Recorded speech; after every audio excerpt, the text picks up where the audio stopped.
V predošlom videu sme si ukázali, ako rozširovať funkcionalitu našich testov pomocou built-in fixtures.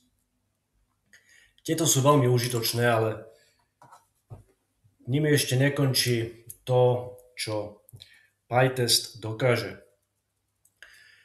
PyTest obsahuje pluginy, pomocou ktorých môžete rozšíriť funkcionalitu PyTestu a týmito pluginmi si môžete vytvoriť veľmi výkonné testovacie prostredie pre váš kód, pre váš projekt, aplikácie. Zoznam pluginov nájdete keď si vygooglite PyTest plugins index,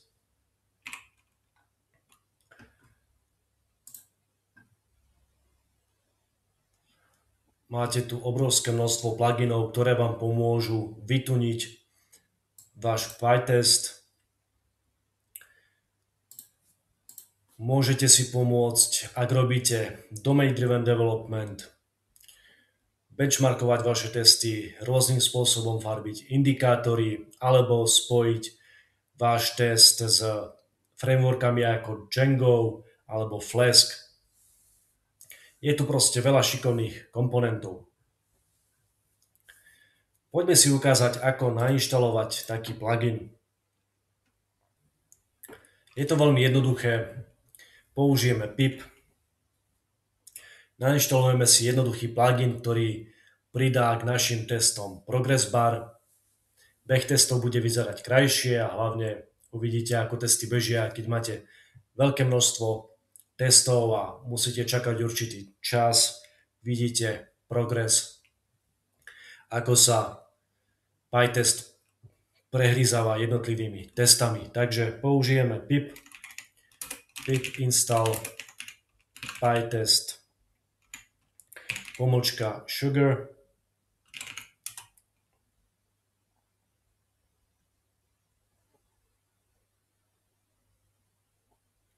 Takže máme successfully installed, máme nainštalovaný PyTest sugar. Teraz keď dáme PyTest --v, uvidíme takýto progress bar. Toto bolo veľmi rýchle.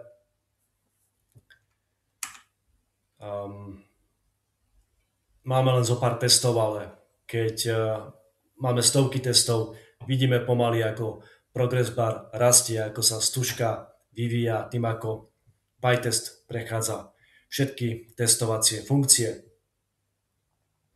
Taktiež hlásenie o zlyhaných testoch bude pomocou tohto pluginu o trochu expresívnejšie. Keď si urobíme určitú chybu,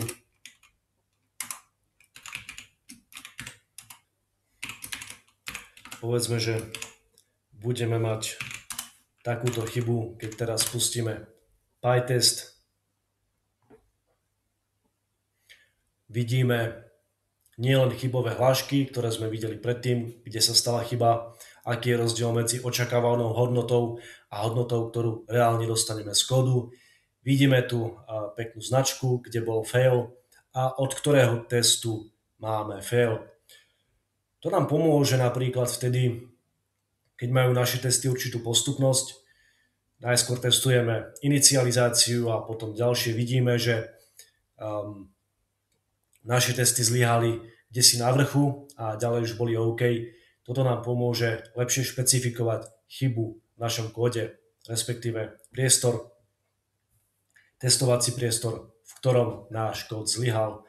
A vidíme taktiež faily tu na dole, pekne rozpísané, testovacia funkcia a jednotlivé scenáre, pri ktorých test zlyhal. Poďme si ukázať ešte nejaký iný plugin. Môžeme si napríklad nainštalovať plugin, ktorý nám pomáha odhaľovať pokrytie nášho kódu testmi. Tento plugin sa nazýva PyTest Co. Zase použijeme pip install a dáme PyTest --cov. Tým získame určitý obraz o tom, aké je pokrytie nášho kódu testmi. Izolujeme si náš kód, vytvoríme si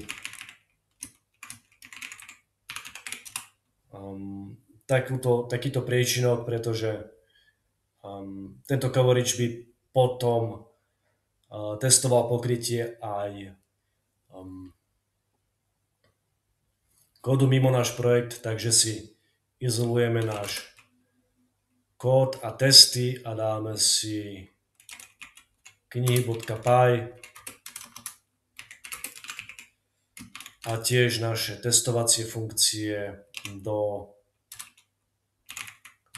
book projekt. Takže mali by byť presunuté, už sú tu. A benchmark pokrytia potom zobrazíme tak, že k PyTestu pridáme ešte flag --co. Takže spustíme si PyTest a dáme co.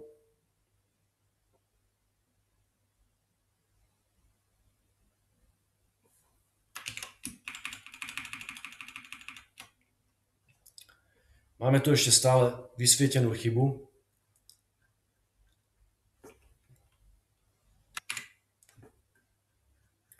Ale môžeme sa pozrieť na tieto hodnoty.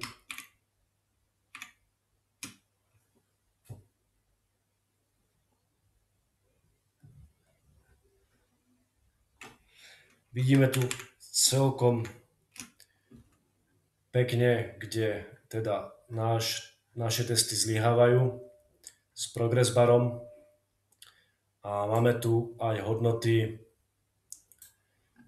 o pokrytí testmi. Hej. Toto je knihy.py, náš súbor s kódom a vidíme, že obsahuje 23 statements. To sú úkony, ktoré naše funkcie robia.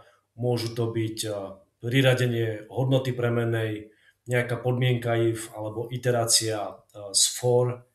Proste každý nejaký úkon, ktorý náš kód vo funkcii robí. A tento plugin nám ukazuje, koľko z takýchto statementov je pokrytých testmi. Vidíme, že máme 23 statementov a máme ich na 100% pokryté, takže miss máme 0.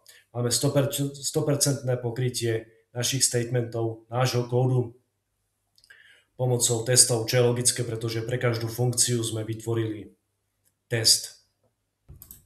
Takže takto si môžeme rozširovať možnosti PyTestu pomocou pluginov. A môžete si pomocou týchto pluginov vytvoriť veľmi pokročilé testovacie prostredie. Je ich veľa, sú veľmi užitočné. Ešte sa pozriem, či teraz opravíme chybu. OK, všetko zbehlo. Takže pomocou týchto pluginov môžete rozšíriť funkcionalitu PyTestu a napojiť PyTest na rôzne iné platformy, ako je Django, Flask a podobne. Pozrite si dokumentáciu, je ich veľké množstvo, sú užitočné, vyskúšajte tie, ktoré vám pasujú.